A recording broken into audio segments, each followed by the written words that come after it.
Olá, meu querido aluno, tudo bem com vocês? Tudo ótimo, tudo tranquilo? Tudo em paz? Eu espero que sim, espero que vocês estejam bem, estejam com saúde, sobretudo, e estejam motivados para essa aula. Então, eu peço que você se empenhe, se dedique nos estudos, sobretudo nessa aula, assista a videoaula até o final e, como vocês sabem, né, sempre é uma alegria, um prazer, uma honra, uma satisfação ter vocês nesse momento na nossa aula. Então, disposição, coragem, vigor e entusiasmo. Eu sou o professor Denilson e quero realmente fazer dessa aula um aprendizado, tá bom? Um aprendizado para vocês. Depois de uma semana é sempre bom nós estarmos de volta com os nossos conteúdos, tá? E como sempre digo para vocês e peço novamente, coragem, entusiasmo, confie no seu potencial, confie em você mesmo, pois você é uma pessoa capaz. Também confie na graça, na presença de Deus na sua vida, né? Deus é a nossa força maior, Ele nos direciona, Ele nos dá força, nos dá coragem, nos protege. Portanto, tenha fé, tenha esperança em Deus e acredite que Ele é uma presença constante na sua vida. Então, sinta a presença de Deus na sua vida, nas suas atividades, nos seus trabalhos, porque Deus, se você acreditar, se você confiar, Ele de fato vai fazer a diferença na sua vida. Então, coragem, entusiasmo, assista a aula até o final,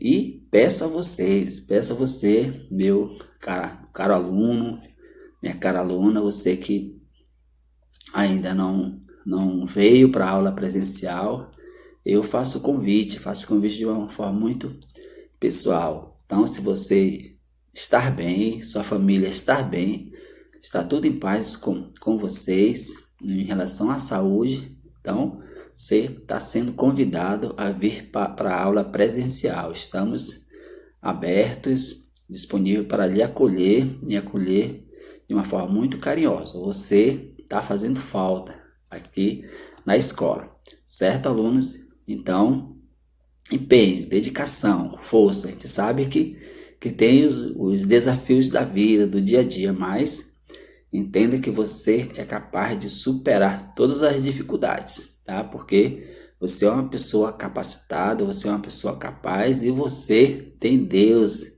tem Jesus Cristo na sua vida. Então você tem tudo para superar as dificuldades, os problemas e focar nos estudos, focar nas atividades, focar nas tarefas.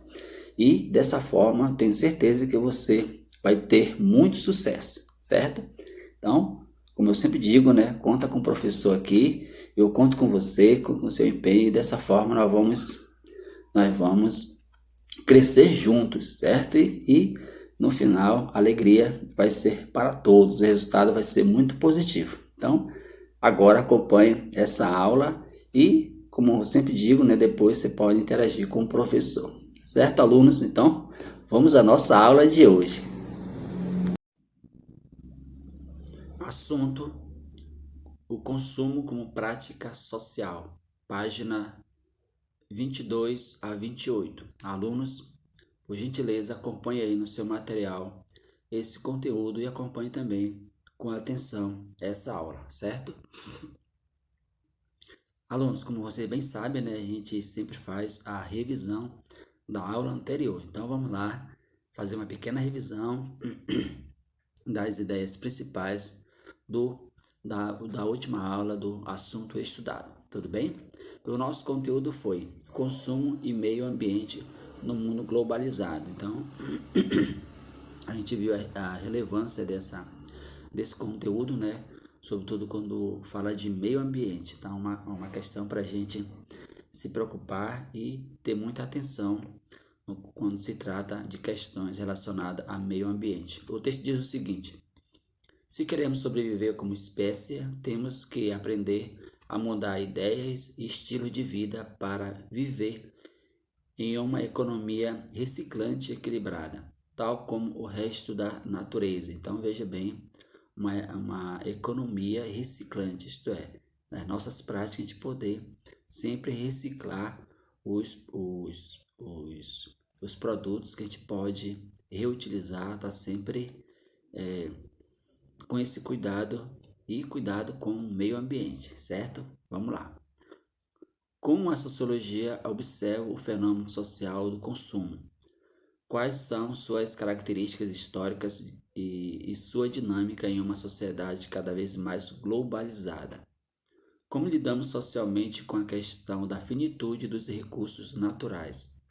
Uma questão que eu chamei a atenção de vocês, né? É sobre a finitude, isto é, o fim dos recursos naturais. Uma questão que a gente deve se preocupar muito, tá? Porque se nós não cuidarmos bem dos recursos naturais, da matéria-prima que a natureza, o meio ambiente nos fornece, corre o risco de realmente acabar, tá? Mas você pode perguntar, professor, mas isso vai acontecer há pouco tempo? Não. Talvez os nossos filhos e netos sofrerão com essa finitude dos recursos naturais. Isso se a gente não ter um cuidado com o meio ambiente, mas a gente precisa cuidar hoje, no presente, precisamos cuidar hoje, preservar hoje do meio ambiente para que no futuro a gente possa ter sempre os recursos naturais disponíveis para o nosso uso, tá? Até mesmo para a nossa sobrevivência. Todos os seres vivos precisam consumir para viver. Plantas necessitam de água, luz e nutrientes, animais de oxigênio, água e alimento. Sendo animais, os seres humanos têm que respirar, saciar a sede e a fome, ou seja, consumir o ar, água e alimentos. Esses são necessidades naturais. Então a gente sabe que para continuar vivos, né, todos os seres vivos precisam de alimento, precisam consumir, tá? São necessidades naturais que tem aí muito bem, muito tranquilo. Mas, olha só, um detalhe importante, mas em virtude de nossas características, essas necessidades são influenciadas por nosso comportamento social, tá? O nosso modo de consumir é influenciado pelo comportamento social, que a gente entende muitas vezes, é um entendimento errado, que para a gente estar bem, para estar feliz, precisa consumir cada vez mais. Esse é o perigo, tá? Aí esse é o desafio para todos nós, porque a gente precisa estar consumindo cada vez mais. Quanto mais se consome, mais se utiliza, mais o lixo vai para a natureza e assim mais o ambiente é, vai, vai sofrer com os lixos, tantos lixos jogados na natureza. Então, um detalhe importante, né?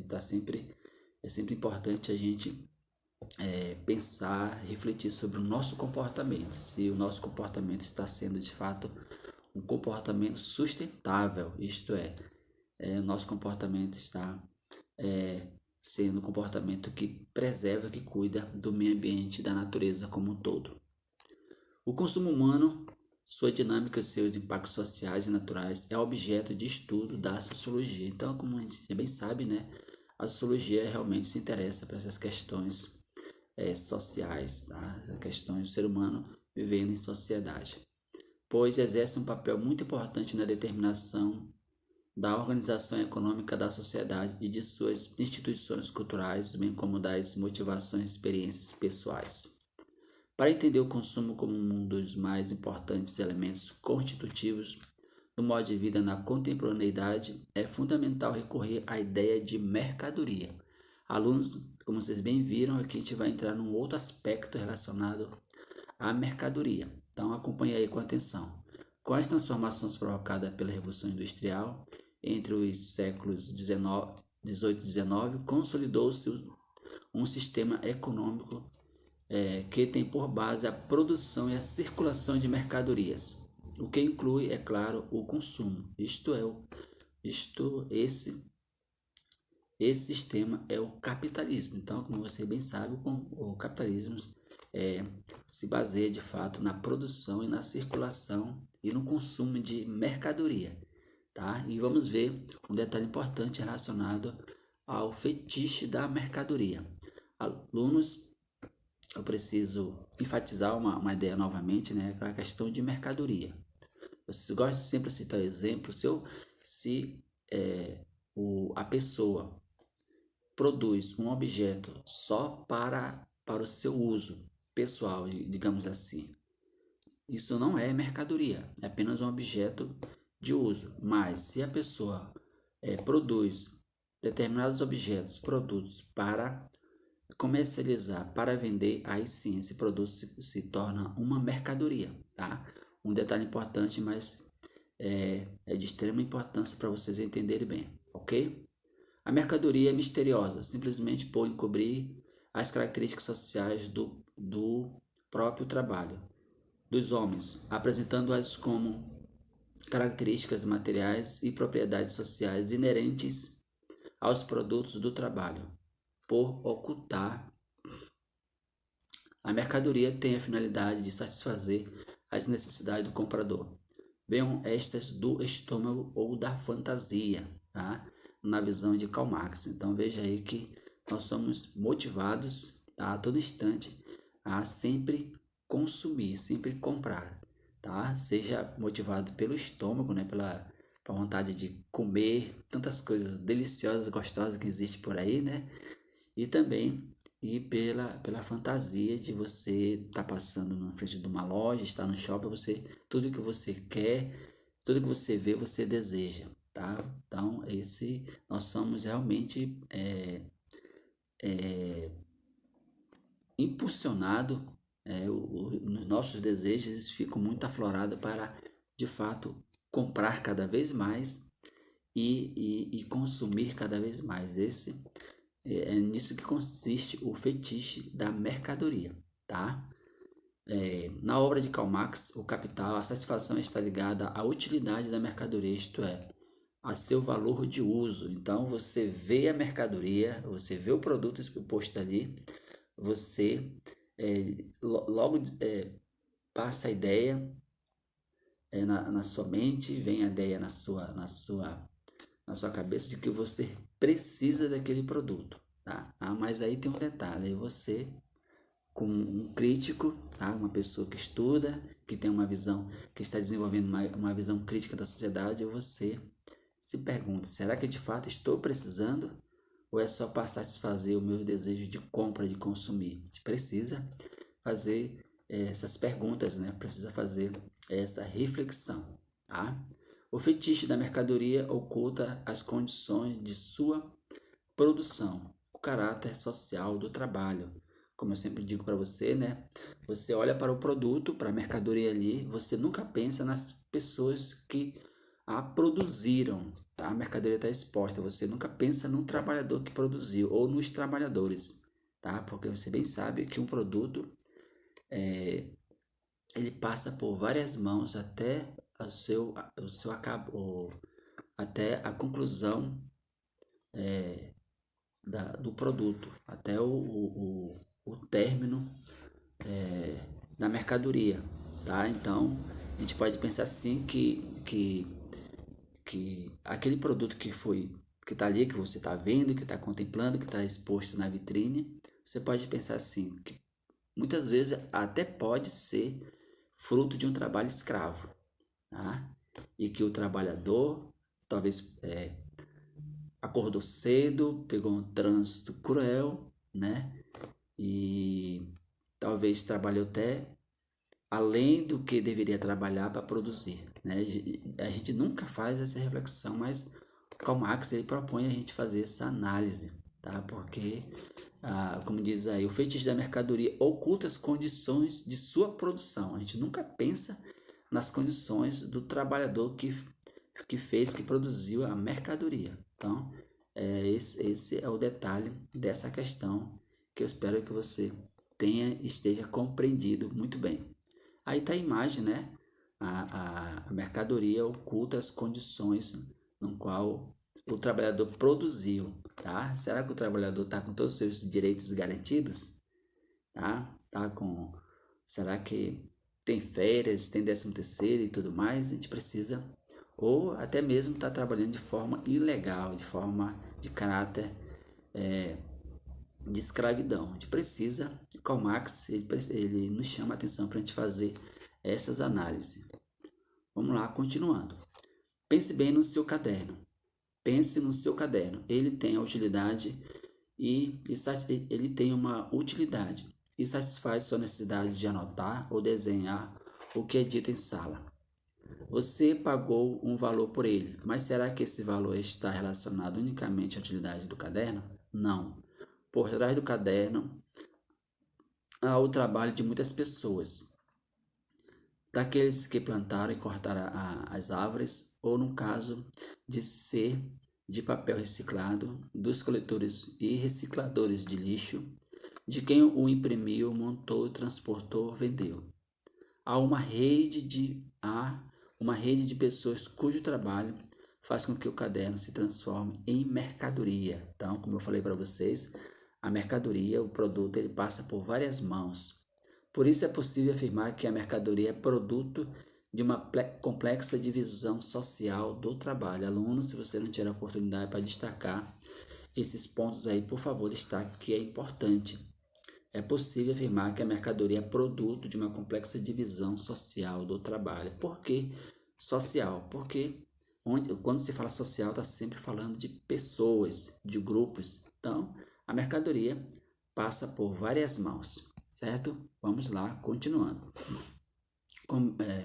Cada um desses trabalhadores vende sua força de trabalho, que muitos chamam de mão de obra, em troca de um salário. O trabalho é uma forma de mercadoria, tá? Atenção para esse detalhe. Tem um preço e também é consumido. Com o dinheiro do salário, o trabalhador repõe suas energias, diverte-se, educa seus filhos, cuida da saúde, alimenta-se, ou seja, reproduz a mercadoria, força de trabalho, para prosseguir vendendo-a no mercado de trabalho. É a lógica do mercado, né? A lógica do sistema capitalista, de fato, é essa mesmo. Vamos continuar agora. Então, foi uma pequena revisão que fizemos aí da última aula. Agora vamos entrar de fato na aula de hoje. Consumo como prática social. Na Inglaterra e nos Estados Unidos, no século XIX, havia uma barreira a ser vencida pelo capitalismo. E que barreira foi essa? A propensão dos indivíduos de poupar muito e gastar pouco.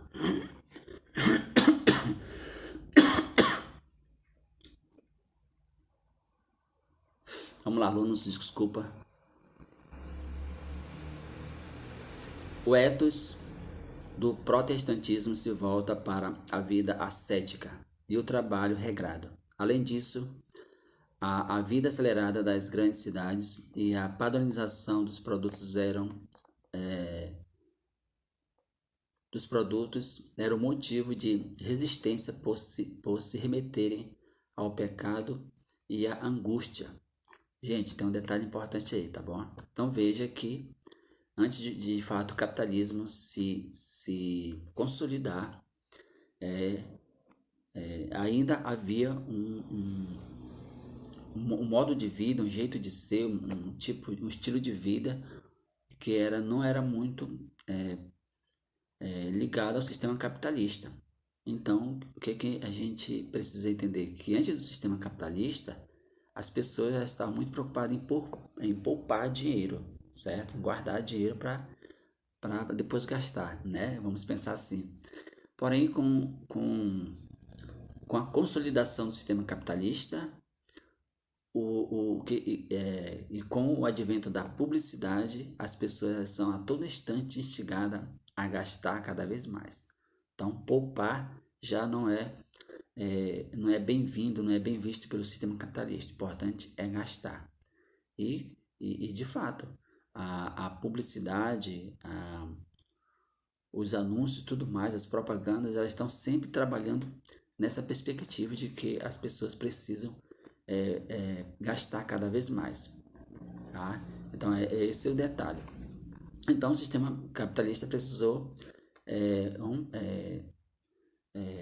romper com esse estilo de vida onde as pessoas estavam muito preocupadas em poupar e não gastar. A publicidade e as modernas técnicas de marketing vieram para transformar o poupador em consumidor. Então tá aí o detalhe, né? Então, se você está acompanhando, alunos, por favor, destaque aí esse trecho aí no livro de vocês. E fazer com que a experiência urbana fosse sentida como um paraíso das compras. Olha só, a ideia do sistema capitalista, a ideia da publicidade. Uma vez que você está comprando, que você está consumindo, você realmente está fazendo uma experiência do paraíso e você está sendo muito feliz, tá? Olha a ideia como ela realmente vem para conquistar as pessoas, porque é, passa uma ideia de felicidade, de bem-estar, tá? Mas você sabe que na realidade não é bem assim. Thorstein Veblen cunhou o termo consumo conspícuo em seu livro A Teoria da Classe Ociosa. Ele procurou transformar que o consumo, além da satisfação de necessidades primárias, tinha para as classes bastardas o caráter de ostentação. Então, grife aí, tá, aluno, se você está acompanhando, isto é, representava o poder do dinheiro e da propriedade. Zygmunt Bauman, Zygmunt Bauman é um dos teóricos mais eminentes da sociedade de consumo. Ele afirma que o consumo substituiu a produção, uma vez que atualmente é o princípio organizador dominante da sociedade.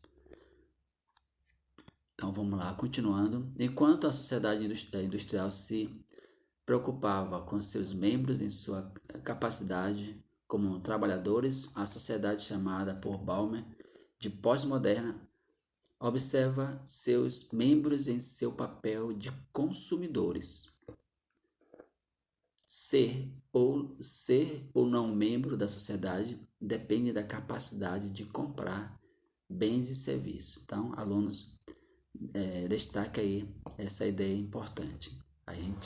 Olha a ideia que Bauman está nos apresentando em relação ao consumo, tudo aquilo que a indústria cultural propõe. Que para você fazer de fato parte de uma sociedade, estar realmente integrado, você precisa consumir bens e serviços. De forma que se você não consome, você não está preparado para viver nessa sociedade consumista. Desse modo, conforme o autor, o consumo se tornou o principal meio de alcançar a interação social. Olha aí como isso é importante, pessoal, se destacar. E realmente, né?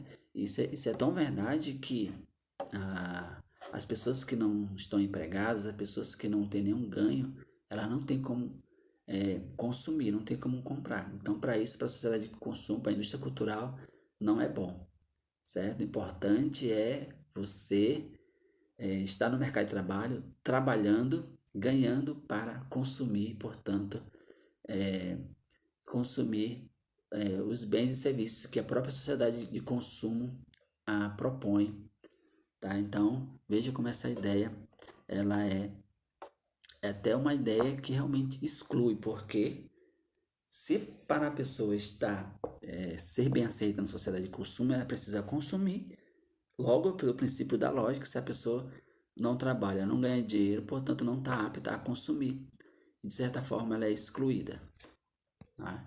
Então veja aí esse detalhe aí. Pense no rolezinho que que nascem do desejo dos jovens de ocupar e de se movimentar por diferentes espaços urbanos, o famoso rolezinho. Esses encontros, no geral, são marcados nas redes sociais por pessoas que, em sua maioria, não se conhecem pessoalmente. Dá um rolê no shopping para consumir marcas, no museu para consumir arte ou no show para consumir música revigora as forças sociais que nos mantêm juntos como sociedade. Então, são elementos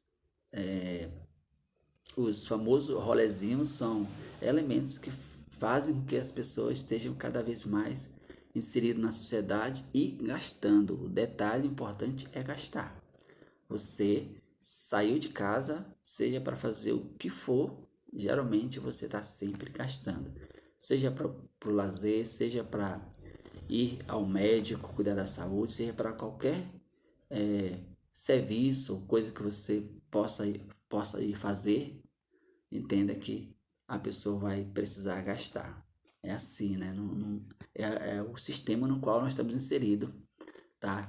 Que faz a gente agir assim, faz as pessoas ter esse estilo de vida.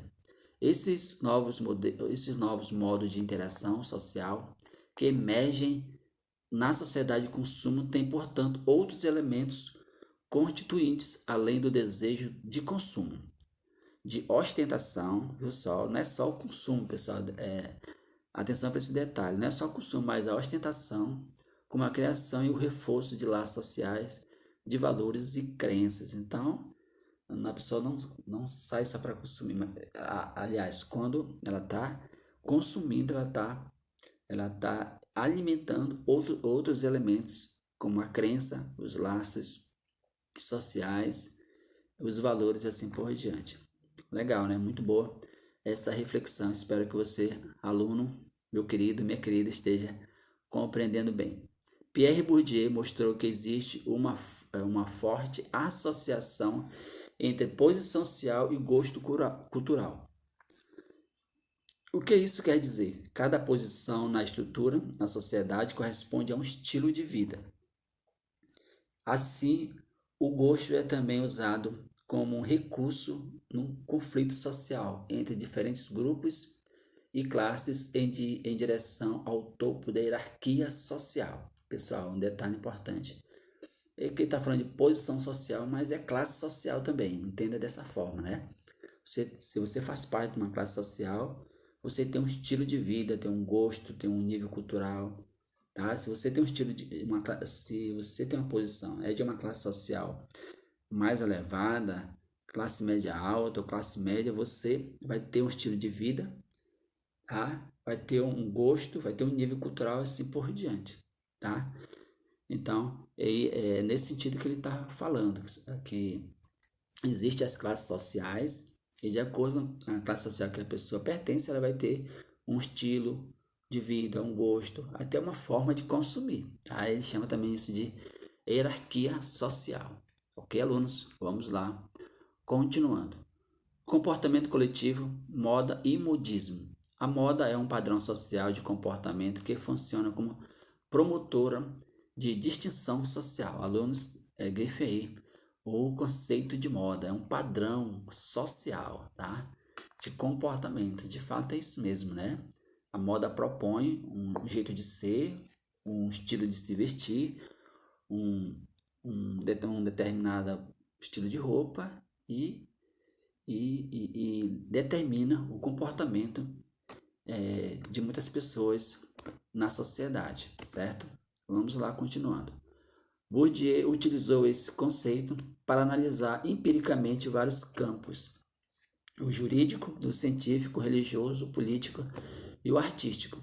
Ele notou que as pessoas não apenas disputam bens econômicos na sociedade, mas lutam por prestígio. Então, afinal de contas, todo mundo quer o melhor para si, né? Por isso que diz luta por poder e pela legitimação, pela legitimidade de dizer a verdade sobre algo.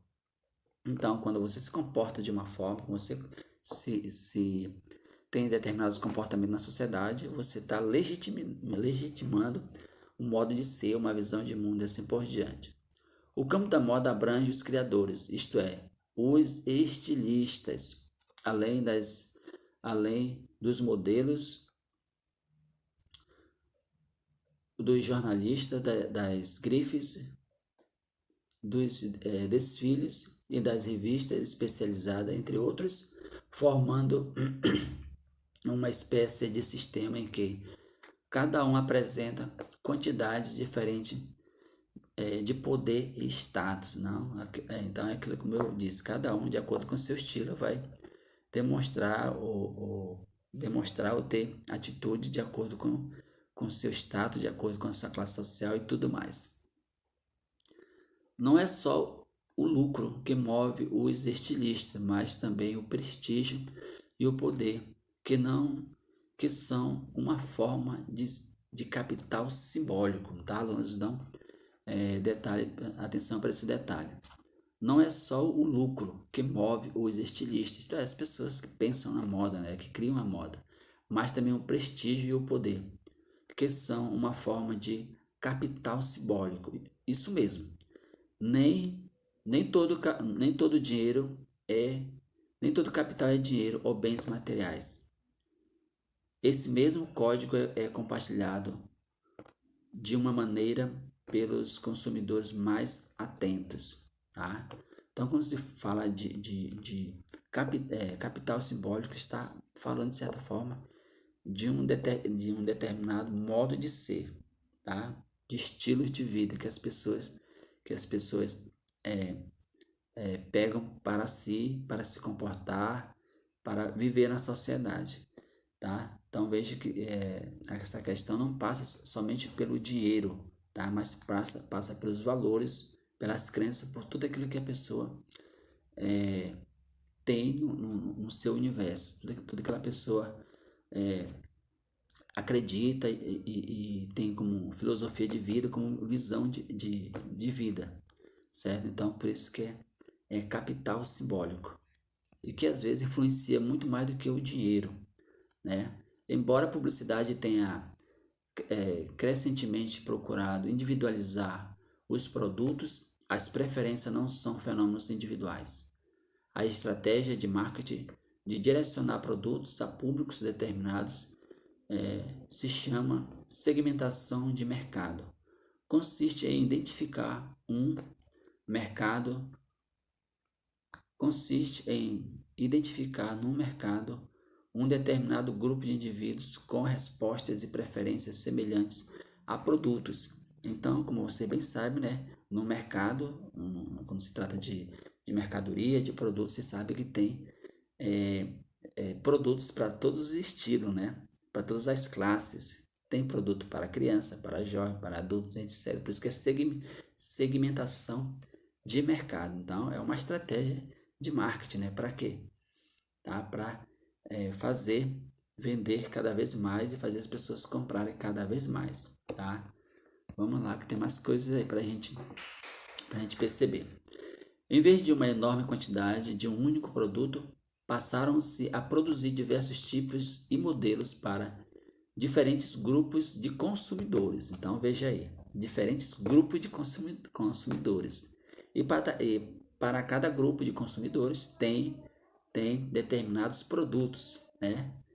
Delimitados por características como idade, sexo, renda, instrução, padrões de consumo, estilo de vida, atitudes e valores. Então, seja para o pobre, seja para o rico, seja para o idoso, para o novo, para a mulher, para o homem, enfim. Tudo que para todo estilo de vida, para todas as classes, para todo tipo de pessoas, vamos pensar assim, existe produtos específicos, né? Então veja como o mercado, o mercado ele prende a pessoa de todas as maneiras, tá? Então ele pensa de fato na necessidade das pessoas, dos grupos e das classes.